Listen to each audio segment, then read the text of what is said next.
"Sue me then," Mark said, his voice echoing slightly in the high-ceilinged room. He actually shrugged. It was a physical, dismissive roll of his shoulders that seemed to say the law was just another annoying younger sibling he could bully into submission. "I spent the money. It's gone. What are you going to do about it?" He leaned back in the defendant's chair, crossing his arms over his chest. A smirk plastered across his face. Our family lawyer, a man who had known us since we were children, looked down at his nose, visibly uncomfortable.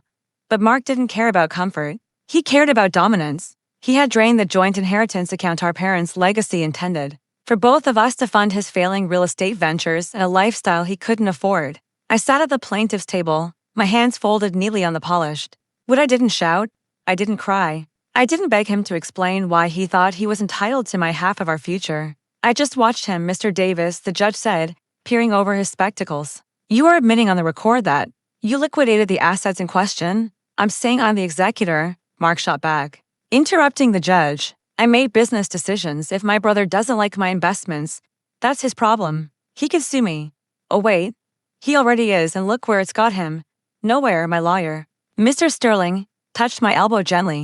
It was a signal to remain still. I didn't need the reminder. I had been still for 6 months. I had been still when Mark bought the Porsche. I had been still when he posted photos of his business trips to Cabo.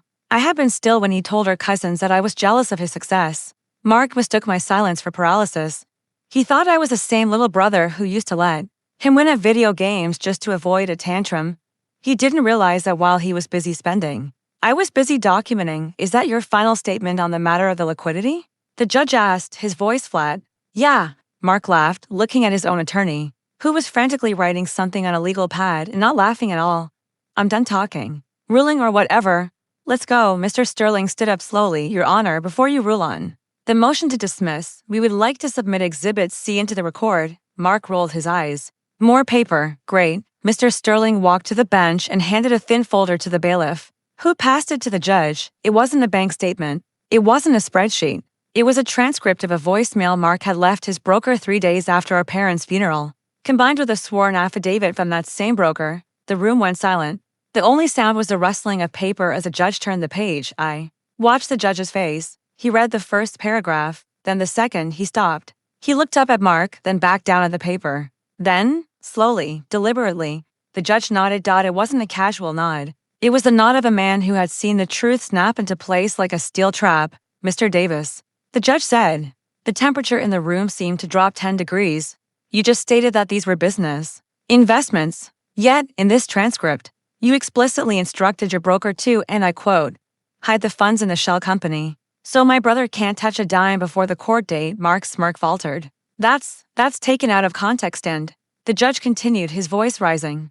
"You authorized the transfer of these funds to an offshore account in the Cayman Islands under a false name. That is not an investment, Mr. Davis, that is embezzlement. And since you did it across state lines using wire transfers, we are no longer discussing a civil dispute." The judge looked at the bailiff, then he looked at Mark. "Counsel, I am denying the motion to dismiss. Furthermore, I am referring this evidence to the district attorney's office immediately." Bailiff, "Please ensure Mr. Davis does not leave the building until the officers arrive." Mark stood up, his chair scraping loudly against the floor. "What? You can't do that. This is civil court. Sit down," the judge barked. It was a command that rattled the windows. Mark looked at his lawyer. His lawyer was closing his briefcase, distancing himself physically from his client. "Sit down." "Mark," his lawyer whispered harshly. Mark slumped back into his chair. The color had drained from his face. He looked across the aisle at me, his eyes wide, pleading for the first time in his life. He mouthed my name. I didn't answer. I didn't smile. I just gathered my things. "We're done here," Mr. Sterling said quietly to me. As we walked toward the heavy oak doors, I heard Mark's voice rise in a panic behind us, arguing with the bailiff. I didn't look back. I had waited 6 months for that nod. It was the only closure I needed. He wanted me to sue him. I did, and now, he wasn't just broke, he was owned by the state.